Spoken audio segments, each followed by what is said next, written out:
Good morning दोस्तों, स्वागत है आपका आज के मुख्य समाचारों में। जी हां दोस्तों, आपको यहां पर देखने को मिलेंगी सुबह से लेकर शाम तक की तमाम बड़ी खबरें, मुख्य समाचार, ब्रेकिंग न्यूज अपडेट्स के रूप में। तो दोस्तों, आप सभी लोगों से रिक्वेस्ट है इस वीडियो को ज्यादा से ज्यादा लाइक और शेयर करें। तो चलिए दोस्तों, जान लेते हैं आज की पहली बड़ी खबर।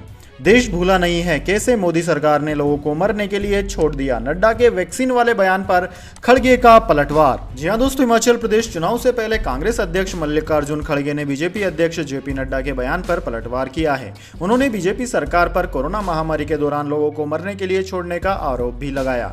मल्लिकार्जुन खड़गे ने ट्वीट किया कि कांग्रेस के साथ आता जन सैलाब देख हिमाचल में बीजेपी सदमे में है। घबराहट में बीजेपी नेता नरेंद्र मोदी को वैक्सीन निर्माता बता रहे हैं। कांग्रेस अध्यक्ष ने आगे कहा कि हमें गर्व है कि हमारे वैज्ञानिकों पर जिनकी बनाई वैक्सीन ने करोड़ों को सुरक्षा दी। देश भूला नहीं है, कैसे मोदी सरकार ने लोगों को मरने के लिए छोड़ दिया था। दोस्तों, आपकी जानकारी के लिए बता दें कि बीजेपी अध्यक्ष जेपी नड्डा ने बुधवार को हिमाचल प्रदेश में एक जनसभा को संबोधित करते हुए कोरोना वैक्सीन को लेकर बयान दिया था। दरअसल दोस्तों, जेपी नड्डा ने कहा था कि प्रधानमंत्री मोदी ने 9 महीने में भारत में 2 कोविड के टीके बनवा दिए, डबल डोज और बूस्टर डोज लगाकर आप सबकी रक्षा की। समय आ गया है कि अब आप भी हमारी रक्षा करें। हिमाचल प्रदेश में 12 नवंबर को मतदान होना है। इसी पर मल्लिकार्जुन खड़गे ने निशाने पर बीजेपी को लिया। इसके बाद दोस्तों, अगली बड़ी खबर। राहुल गांधी को पूजा भट्ट का साथ। भारत जोड़ो यात्रा में शामिल हुई अभिनेत्री। कांग्रेस ने लिखा, मोहब्बत चाहने वालों की तादाद बढ़ रही है। जी हां दोस्तों, बॉलीवुड एक्ट्रेस और फिल्म मेकर पूजा भट्ट बुधवार को राहुल गांधी के साथ हैदराबाद में भारत जोड़ो यात्रा में शामिल हुई। दोनों एक साथ पैदल चले और कई मसलों पर चर्चा भी की। पूजा भट्ट और राहुल गांधी की फोटो कांग्रेस की ओर से सोशल मीडिया पर पोस्ट की गई और लिखा कि हर रोज नया इतिहास रचा जा रहा है। हर रोज देश में मोहब्बत चाहने वालों की तादाद बढ़ रही है। पूजा भट्ट के इस मुहिम में जुड़ने के बाद से सोशल मीडिया पर उनके कांग्रेस में शामिल होने को लेकर कयास लगाए जा रहे हैं। भट्ट भारत जोड़ो यात्रा से जुड़ने वाली पहली बॉलीवुड एक्ट्रेस है। भारत जोड़ो यात्रा में तमिल तेलुगु फिल्मों की अभिनेत्री पूनम कौर और राहुल गांधी की एक फोटो सोशल मीडिया पर जमकर वायरल हो रही थी, जिसमें दोनों एक दूसरे का हाथ पकड़े नजर आ रहे हैं। इस फोटो को पोस्ट करके कर्नाटक भाजपा नेत्री प्रीति गांधी ने लिखा कि अपने परदादा के पद चिन्हों पर चलते हुए। इसके बाद दोस्तों, अगली बड़ी खबर। पेटीएम के शेयर में छोटे निवेशकों के साथ हुआ बड़ा गेम। एफपीआईज ने दबाकर बेचे शेयर। जी हां दोस्तों, शेयर गिरता है तो लोगों को लगता है कि सस्ता हो रहा है और वे उसे खरीदते चले जाते हैं, लेकिन याद रहे, शेयर बाजार ऐसा संसार है जहां एक ही ट्रिक हमेशा काम नहीं करती। कुछ शेयरों को गिरने पर खरीदना अच्छी बात हो सकती है, लेकिन कुछ शेयरों को गिरने पर खरीदना अपने ही पैरों पर कुल्हाड़ी मारने जैसा साबित हो सकता है। ऐसा हुआ है पेटीएम के शेयर धारकों के साथ। जी हां दोस्तों, पेटीएम का आईपीओ आया तो शेयर ने गिरना शुरू कर दिया। उसी समय छोटे निवेशकों ने एवरेज करने के लिए इसे खरीदना शुरू कर दिया, लेकिन विदेशी निवेशक इसे बेचते ही गए। उन्होंने आईपीओ लॉन्च होने के बाद 1 साल के अंदर पेटीएम के 2.97 करोड़ शेयर अथवा 44% होल्डिंग्स बेच दी। इकोनॉमिक्स टाइम्स की एक रिपोर्ट के मुताबिक पिछले साल 17 नवंबर को स्टॉक को बहुत धूमधाम के बीच सूचीबद्ध होने से एक दिन पहले पेटीएम के पास 127 विदेशी पोर्टफोलियो निवेशक थे। इनके पास कंपनी ने 6.71 करोड़ शेयर थे, जो शेयर धारकों के 10.37% का प्रतिनिधित्व करते हैं। सितंबर के ताजा शेयर होल्डिंग पैटर्न से पता चलता है कि एफपीआई ने अपनी 44% हिस्सेदारी बेच दी और अब उनके पास केवल 3.74 करोड़ शेयर बचे हैं।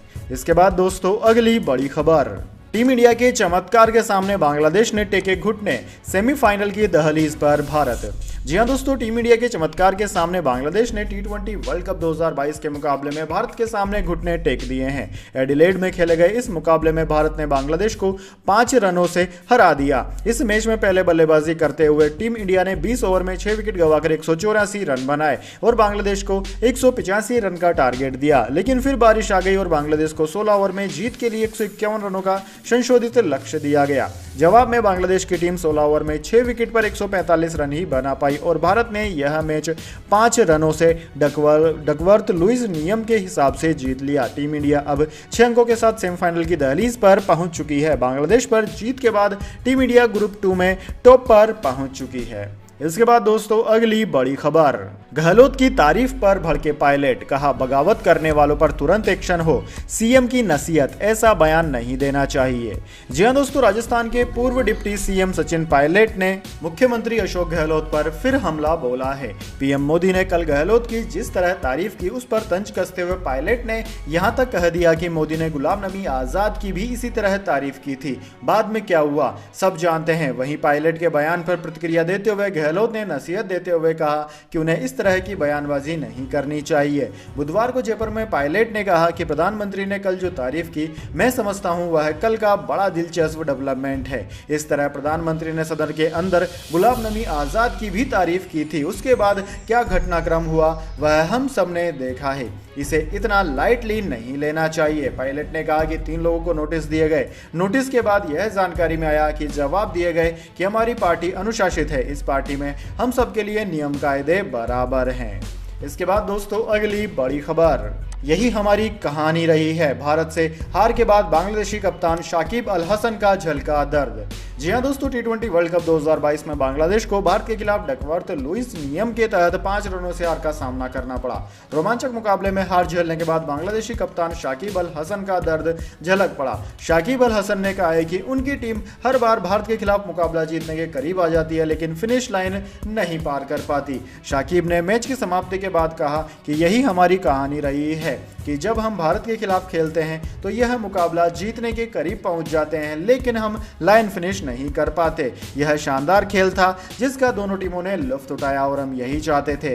अंत में किसी को जीतना है, किसी को तो जीतना ही है और किसी को हारना होता है। लिटिन दास हमारे सर्वश्रेष्ठ बल्लेबाज हैं। जिस तरह से लिटिन दास ने पावर प्ले में बल्लेबाजी की उससे काफी गति मिली और यह विश्वास दिलाया कि हम यहाँ शॉर्ट बाउंड्री होने के चलते टारगेट का पीछा कर सकते हैं। इसके बाद दोस्तों अगली बड़ी खबर, बल्लेबाजी के शिखर पर पहुंचे सूर्यकुमार यादव, टी20 रैंकिंग में पाकिस्तान के रिजवान को पछाड़ा।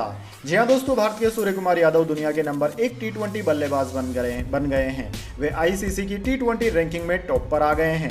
सूर्या ने पाकिस्तान के मोहम्मद रिजवान को पीछे छोड़ दिया है। बुधवार को जारी ताजा रैंकिंग में सूर्यकुमार को पिछले मैच के अर्धशतक का फायदा मिला और उनके 863 अंक हो गए। यह अर्धशतक साउथ अफ्रीका के खिलाफ आया था। दोस्तों, पाकिस्तान के मोहम्मद रिजवान 842 अंक लेकर दूसरे स्थान पर हैं। दोनों के बीच अब 21 रेटिंग पॉइंट्स का डिफरेंस है, यानी कि सूर्या रिजवान से 21 पॉइंट्स ऊपर हैं। न्यूजीलैंड के डेवन कॉनवे 792 पॉइंट्स के साथ तीसरे, पाकिस्तान के कप्तान बाबर आजम 780 पॉइंट्स के साथ चौथे और साउथ अफ्रीका के एडन माकरम 767 रेटिंग पॉइंट्स के साथ 5वें स्थान पर हैं। इसके अलावा दोस्तों विराट कोहली भी 638 पॉइंट्स के साथ आईसीसी टी20 रैंकिंग में 10वें स्थान पर आ चुके हैं। इसके बाद दोस्तों अगली बड़ी खबर, एथेनॉल की कीमतें 2.75 रुपए बढ़ी, गन्ना किसानों को होगा फायदा। जी हां दोस्तों, केंद्र सरकार की आर्थिक मामलों की मंत्रिमंडलीय समिति ने बुधवार को सार्वजनिक क्षेत्र की तेल विपणन कंपनियों द्वारा डिस्टिलरीज से खरीदे जाने वाले एथेनॉल की लागत में बढ़ोतरी को मंजूरी दे दी है। इस फैसले में चीनी कंपनियों से जो ऑयल कंपनियां एथेनॉल खरीदती है उनकी कीमतें सरकार ने बढ़ाने का फैसला किया है। ये बढ़ोतरी 2.75 रुपए प्रति लीटर के हिसाब से की गई है। पेट्रोल में एथेनॉल का मिश्रण करने से बढ़ने से भारत का कच्चे तेल का आयात बिल कम करने में मदद मिलेगी और इससे गन्ना किसानों को और चीनी मिलों को भी फायदा होगा। कैबिनेट की विज्ञप्ति में कहा गया है कि सभी डिस्टिलरी योजना का लाभ उठा सकेंगी और इनमें से बड़ी संख्या में ईबीपी कार्यक्रम के लिए एथेनॉल की आपूर्ति करने की उम्मीद है। इससे गन्ना किसानों को काफी फायदा मिलेगा। इसके बाद दोस्तों अगली बड़ी खबर, ओरेवा को बिना टेंडर दिया था मोरम्बी पुल का कॉन्ट्रैक्ट, कंपनी ने जंग लगी केबलें तक नहीं बदली, भार बढ़ा तो वे टूट गई। जी हां दोस्तों, मोरम्बी के सस्पेंशन ब्रिज की मरम्मत का काम ओरेवा कंपनी को बिना टेंडर के ही दे दिया गया था। यह खुलासा गुजरात पुलिस के कोर्ट में दिए गए हलफनामे से हुआ है। मोरम्बी additional public prosecutor H S. Panchal ने बताया कि ब्रिज की मरम्मत के लिए कोई टेंडर जारी नहीं किया गया। नगर पालिका ने सीधे ही ओरेवा कंपनी से पुल की मरम्मत का कॉन्ट्रैक्ट कर लिया था। पंचाल ने बताया कि फॉरेंसिक रिपोर्ट्स में कहा गया है कि ब्रिज की केबलें काफी पुरानी थी और उनमें जंग लग चुका था। मरम्मत के दौरान केबलों की ऑयलिंग ग्रीसिंग भी नहीं की गई थी। ब्रिज के लकड़ी के बेस को बदलकर एल्युमिनियम की 4 लेयर वाली चादरें लगा दी गई। इससे पुल का वजन बढ़ गया। पुरानी केबलें यह लोड संभाल नहीं सकी और भीड़ बढ़ते ही ब्रिज टूट गया। ब्रिज टूटने के मामले में पुलिस ने 9 लोगों को गिरफ्तार किया है। इन्हें मंगलवार को मोरम्बी के मजिस्ट्रेट कोर्ट में पेश किया गया। आरोपियों की रिमांड के लिए पुलिस ने हलफनामा पेश किया। सरकारी वकील पंचाल ने बताया कि पुलिस ने रिमांड अर्जी में लिखा है कि मरम्मत के दौरान ब्रिज के स्ट्रक्चर की मजबूती पर काम ही नहीं किया गया, केवल फ्लोर से लकड़ी हटाकर एल्युमिनियम की चादरें लगा दी गई। इसके बाद दोस्तों अगली बड़ी खबर, केसरी लाल हुए शर्टलेस, भीड़ हुई बेकाबू, मच गई भगदड़, हुआ लाठीचार्ज।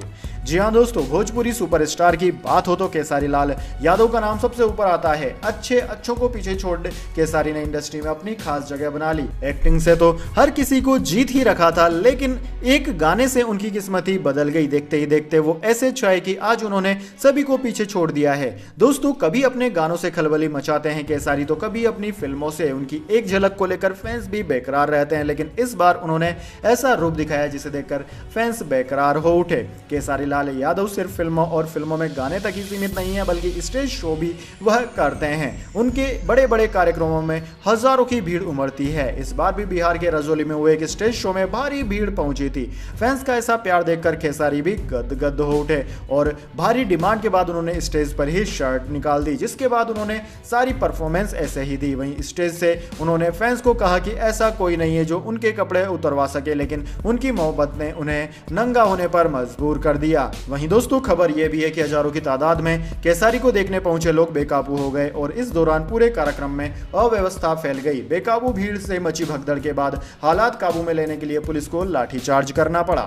इसके बाद दोस्तों अगली बड़ी खबर, घूसखोर डीएसपी को योगी ने वापस दरोगा बनाया, रिश्वत लेते वायरल हुआ था वीडियो।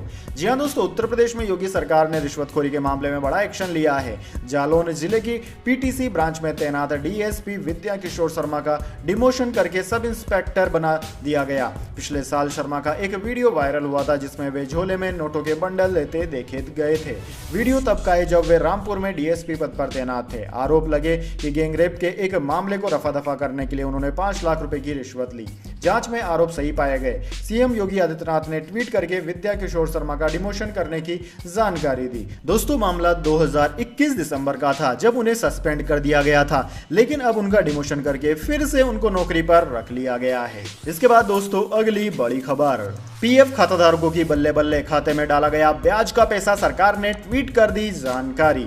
जी हां दोस्तों, पीएफ खाताधारकों के लिए अच्छी खबर है। कर्मचारी भविष्य निधि संगठन यानी कि ईपीएफओ के 7 करोड़ सब्सक्राइबर्स के खाते में ब्याज का पैसा डालना शुरू कर दिया गया है। सरकार ईपीएफ अकाउंट होल्डर्स के खाते में वित्त वर्ष 2022 का ब्याज ट्रांसफर कर रही है। दोस्तों, आपकी जानकारी के लिए बता दें, इस बार 8.1% की दर से ब्याज मिल रहा है। इसके बाद दोस्तों अगली बड़ी खबर, एक ब्लड टेस्ट करेगा 50+ कैंसर की पहचान, नई टेक्नोलॉजी बीमारी से पहले ही ट्यूमर का पता लगाएगी। जी हाँ दोस्तों, शरीर में कैंसर फैलने से पहले ही उसकी पहचान करने से मरीजों की जान बच सकती है। इसलिए डॉक्टर्स कैंसर के सबसे कॉमन प्रकारों की रेगुलर जांच कराने की सलाह देते हैं। उदाहरण के लिए कोलोन कैंसर के लिए कोलोनोस्कोपी और ब्रेस्ट कैंसर के लिए मेमोग्राम स्क्रीनिंग की जाती है। यह तरीके लोगों के लिए महंगे और चुनौतीपूर्ण होते हैं। ऐसे में दुनिया भर के हेल्थ एक्सपर्ट्स जांच की एक ऐसी प्रक्रिया विकसित करने में लगे हुए हैं जिससे एक ही बार में कई प्रकार के कैंसर की जांच की जा सके। इसमें सबसे आगे multi cancer early detection test है। यह एक सिंगल ब्लड टेस्ट है जिससे एक साथ कई तरह के कैंसर का पता चल सकता है। इसके बाद दोस्तों जाने अगली बड़ी खबर, लेकिन उससे पहले मेरी आपसे एक छोटी सी रिक्वेस्ट है। अगर दोस्तों आपको अभी तक हमारी न्यूज़ पसंद आई तो इसे एक छोटा सा लाइक जरूर दे दीजिए, और अगर आपको पसंद नहीं आई है तो बेशक आप डिसलाइक भी कर सकते हैं, लेकिन दोस्तों लाइक और डिसलाइक जरूर कीजिए, क्योंकि दोस्तों यही हमारी मेहनत का फल होता है और इसी से हमें पता चलता है कि आपको हमारी वीडियोज पसंद आ रही है या नहीं। तो चलिए दोस्तों जान लेते हैं अगली बड़ी खबर। प्रधानमंत्री मोदी ने झुग्गी वासियों को दी घर की सौगात, 3024 परिवारों को सौंपी फ्लैट की चाबियां। जी हाँ दोस्तों, प्रधानमंत्री नरेंद्र मोदी ने बुधवार को झुग्गी झोपड़ी वासियों के पुनर्वास के लिए राजधानी दिल्ली के नवनिर्मित ईडब्ल्यूएस आवासों का उद्घाटन किया। दिल्ली के विज्ञान भवन में आयोजित एक कार्यक्रम में भूमिहीन कैंप के पात्र लाभार्थियों को प्रधानमंत्री ने फ्लैट की चाबियां सौंपी। कार्यक्रम के दौरान पीएम मोदी ने लोगों को संबोधित भी किया। पीएम मोदी ने कहा कि दिल्ली के गरीबों को भी सरकार की योजनाओं का सीधा फायदा मिल रहा है। आज यहाँ शायद ही ऐसा कोई होगा जिसके पास भीम यूपीआई न हो। गरीब साथियों को बड़ी दिक्कत राशन कार्ड से जुड़ी होती है। हमने one nation one ration card बनाकर गरीबों की जिंदगी और आसान कर दी। इसके अलावा उन्होंने कहा कि केंद्र सरकार द्वारा पिछले 2 साल से मुफ्त राशन दिया जा रहा है। केंद्र सरकार द्वारा 2,500 करोड़ रुपए दिए गए। हम आपकी जिंदगी में बदलाव लाने के लिए जीते हैं। इसके बाद दोस्तों अगली बड़ी खबर, गिरावट के साथ बंद हुआ शेयर बाजार। सेंसेक्स 215 अंक फिसलकर 60,906 पर बंद। निफ्टी भी 62 अंक लुढ़का, रुपया भी हुआ कमजोर। जी हां दोस्तों, शेयर बाजार में हफ्ते के तीसरे कारोबारी दिन यानी कि बुधवार को गिरावट देखने को मिली। सेंसेक्स 215 अंकों की गिरावट के साथ 60,906 के स्तर पर बंद हुआ। वहीं निफ्टी 62 अंक फिसलकर 18,082 के स्तर पर बंद हुआ। सेंसेक्स के 30 में से 22 शेयरों में गिरावट देखने को मिली, वहीं सिर्फ 8 शेयरों में तेजी रही। दोस्तों इसके अलावा आज डॉलर के मुकाबले रुपया 19 पैसे कमजोर होकर 82.78 रुपए पर बंद हुआ। सोने में आज तेजी देखने को मिली और ये 133 रुपए महंगा होकर 50,824 रुपए प्रति 10 ग्राम पर पहुंच गया। वहीं चांदी आज कमजोर होकर 421 रुपए सस्ती होकर 58,627 रुपए प्रति किलोग्राम पर आ गई है। डॉलर के मुकाबले रुपए की बात करें तो दोस्तों इसमें 19 पैसे की गिरावट आई है और अब रुपया 82 रुपए 78 पैसे पर पहुंच गया है। इसके बाद दोस्तों अगली बड़ी खबर, टाटा की अब एयर एशिया इंडिया में 100% हिस्सेदारी। एयर एशिया ने एयर इंडिया के साथ एग्रीमेंट साइन किया। जून में मिली थी सीसीआई की मंजूरी। जी हां दोस्तों, low cost airline air Asia India की 100% हिस्सेदारी अब टाटा ग्रुप के पास आ गई है। Air Asia aviation group limited ने बुधवार को टाटा ग्रुप के साथ शेयर परचेज एग्रीमेंट साइन किया। Competition commission of India CCI ने जून में एयर एशिया इंडिया की पूरी इक्विटी शेयर कैपिटल खरीदने के लिए एयर इंडिया के प्रस्ताव को मंजूरी दी थी। टाटा के पास अभी एयर एशिया इंडिया में 83.67% हिस्सेदारी थी। दिसंबर 2020 में उसने एयर इंडिया एशिया इंडिया में अपनी ही हिस्सेदारी बढ़ाई थी। बची हुई हिस्सेदारी Malaysian airline group air Asia के पास थी। एयर एशिया इंडिया ब्रांड नाम एयर एशिया के तहत काम करता है।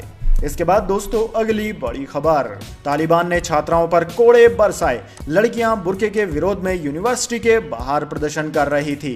जी हां दोस्तों, अफगानिस्तान में यूनिवर्सिटी के बाहर बुर्का का विरोध कर रही लड़कियों पर तालिबान के अफसरों ने कोड़े बरसाए। यह घटना रविवार की है, लेकिन वीडियो अब वायरल हो रहा है। रिपोर्ट के मुताबिक लड़कियां भाग रही है और तालिबानी उनका पीछा करते हुए कोड़े बरसा रहे हैं। पूर्वी अफगानिस्तान के बदख्शां यूनिवर्सिटी में यह विवाद 30 अक्टूबर को शुरू हुआ था, जब प्रशासन ने बुर्का पहनकर नहीं आने वाली लड़कियों को क्लासरूम से वापस जाने के लिए कहा था। लड़कियों ने इसके बाद राइट टू एजुकेशन को लेकर प्रोटेस्ट शुरू कर दिया। 15 अगस्त 2021 को तालिबान ने अफगानिस्तान की राजधानी काबुल पर कब्जा कर लिया था। दोस्तों मई 2021 में अमेरिकी सैनिकों के जाने के बाद तालिबान को 20 साल बाद दोबारा काबुल की सत्ता मिली थी। तालिबान के सत्ता में आने के बाद लड़कियों के कॉलेज जाने पर रोक लगाई गई। हालांकि फरवरी 2022 में नियमों के साथ लड़कियों को कॉलेज में एंट्री देने पर सरकार राजी हो गई। इसके बाद दोस्तों अगली बड़ी खबर, दिल्ली की हवा पर अभी और सितम। पंजाब में टूटा पराली जलाने का रिकॉर्ड, 201 किसानों पर जुर्माना। जी हां दोस्तों, दिल्ली में हर साल की तरह इस बार भी गैस चैम्बर में दिल्ली तब्दील होती जा रही है। यहाँ की जहरीली हवा में लोगों का सांस लेना मुश्किल हो गया है। शहर का एयर क्वालिटी इंडेक्स 500 के पार जा पहुंचा है। इसका मुख्य कारण खेतों में जल रही पराली को बताया जा रहा है। पंजाब के खेतों में जल रही पराली का धुआं राजधानी की हवा को लगातार बीमार करता जा रहा है। इस सीजन में पंजाब में पराली जलाने के सारे रिकॉर्ड टूट गए हैं। एक ही दिन में पराली जलाने के मामले में भारी वृद्धि दर्ज की गई। बुधवार 2 नवंबर को पंजाब में पराली जलाने के 3,634 मामले दर्ज किए गए। अब तक के कुल आंकड़ों की बात करें तो 15 सितंबर से अब तक पंजाब में पराली जलाने के 21,480 मामले दर्ज किए गए हैं, जबकि इसी अवधि में पड़ोसी राज्य हरियाणा में यह आंकड़ा 2,249 है। इसके बाद दोस्तों अगली बड़ी खबर, ब्लू टिक के लिए 660 रुपए देने होंगे। ट्विटर मालिक मस्क बोले, शिकायत करते रहो, पैसे तो देने ही होंगे।